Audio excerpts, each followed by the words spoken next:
It is not wrong for a Christian to marry an unbeliever.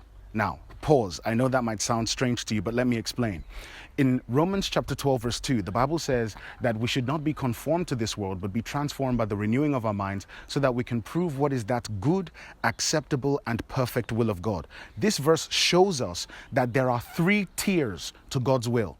There's the good will of God, the acceptable will of God, also known as the permissive or permissible will of God, and then there is the perfect will of God. Now, many times you have Christians who are asking God, God, show me your will. But the problem is this, there's three wills. So which one are you asking God for? Is it the good will, the acceptable will, or the perfect will of God? Now, why is it good for a Christian to marry an unbeliever?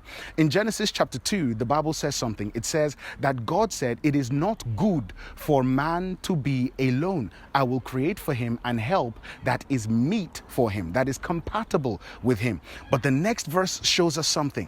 It says that God created the animals from the dirt and brought them to Adam to see what he would call them.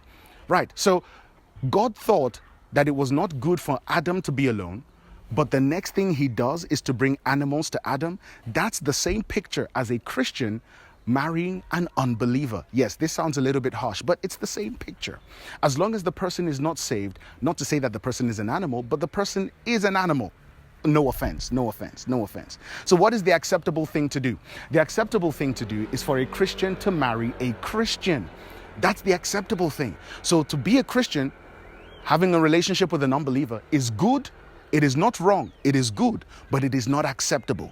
The acceptable thing to do is for a Christian to be with a Christian. And then the perfect thing to do is for a Christian to be in a relationship with a Christian whose purpose, whose destiny lines up with your own.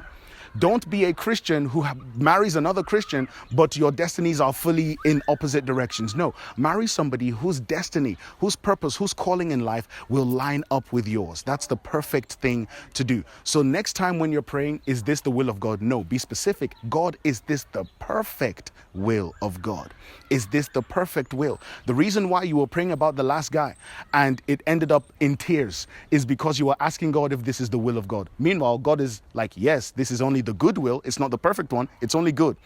Or maybe it was acceptable, but it wasn't perfect. So you want to ask God for the perfect will of God. I hope this makes sense, and I hope it blesses you. You know, exercise a little bit of wisdom. God bless you. See you in the next video. Bye-bye.